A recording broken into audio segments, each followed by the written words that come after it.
नमस्कार. मी डॉक्टर संगीता जाजी.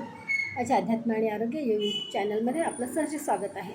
तर आजचा आपला विषय आहे की 40 नंतर स्त्रियांना बरेच आजार लागतात.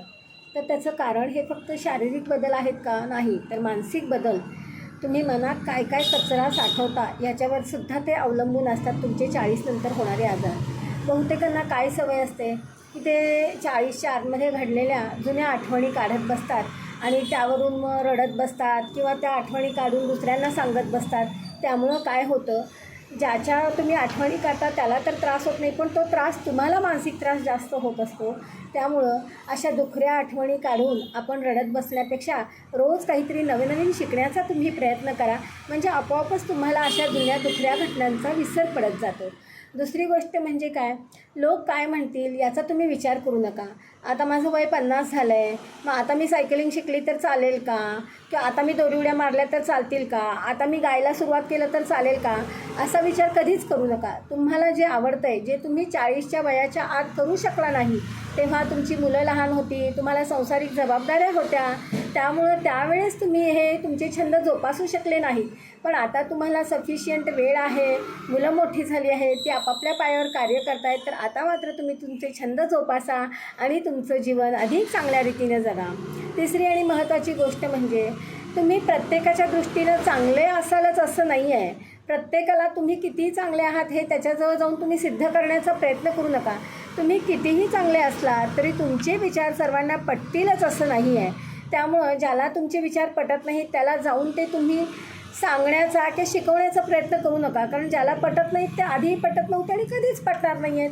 त्यामुळं ज्यांच्याबरोबर तुमचं सूत्र व्यवस्थित जमतं त्यांच्याच संगतीत तुम्ही राहा, जेणेकरून तुम्हाला मानसिक त्रास होणार नाही.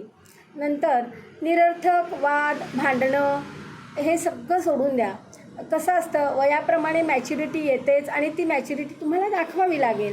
काही गोष्टी आयुष्यात अशा असतात की त्या तुम्ही इग्नोर करायला शिका, तरच तुम्हाला you will get the peace of your mind. तुमची मनःशांती तुम्हाला हवी असेल की ज्या लोकांमुळे तुम्हाला त्रास होतो किंवा ज्या ग्रुपमध्ये किंवा ज्या सहवासात गेल्यानंतर तुम्हाला निगेटिव्हिटी वाटते, तर अशा लोकांच्याकडे जाणं टाळा किंवा लांबून थोडं कमी संपर्कात तुम्ही राहिलं तिथं तरी चालतं. तुम्हाला जिथं आनंद वाटतो तिथं तुम्ही अधिक जा. नंतर काय, दुसऱ्याच्या आयुष्यात काय चाललं आहे हे डोकावण्यापेक्षा किंवा हे एखाद्याचं फेसबुक इंस्टाग्राम अकाउंट काढून तो काय करतो आहे, तो आज कुठं आहे, ती काय करते हे बघण्यापेक्षा आपण आपलं स्वतःचं स्किल्स डेव्हलप करा. नवनवीन काहीतरी तुम्ही शिका आणि त्यामध्ये तुम्ही प्रगती करा, न की दुसऱ्याच्या आयुष्यात डोकावणं बंद करा.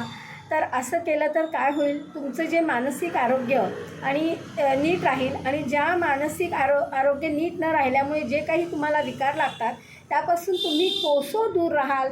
आणि अशा पद्धतीनं चांगली जीवनशैली जगण्यासाठी मी जे हे 5-6 मुद्दे सांगितले आहेत त्याचा तुम्ही तुमच्या जीवनात अगदी मनापासून अंगीकार करा, तर तुमचं 40 नंतरचं जीवन हे अधिक सुखानं, समृद्धीनं आणि मानसिक शांतीनं परिपूर्ण असं जाईल.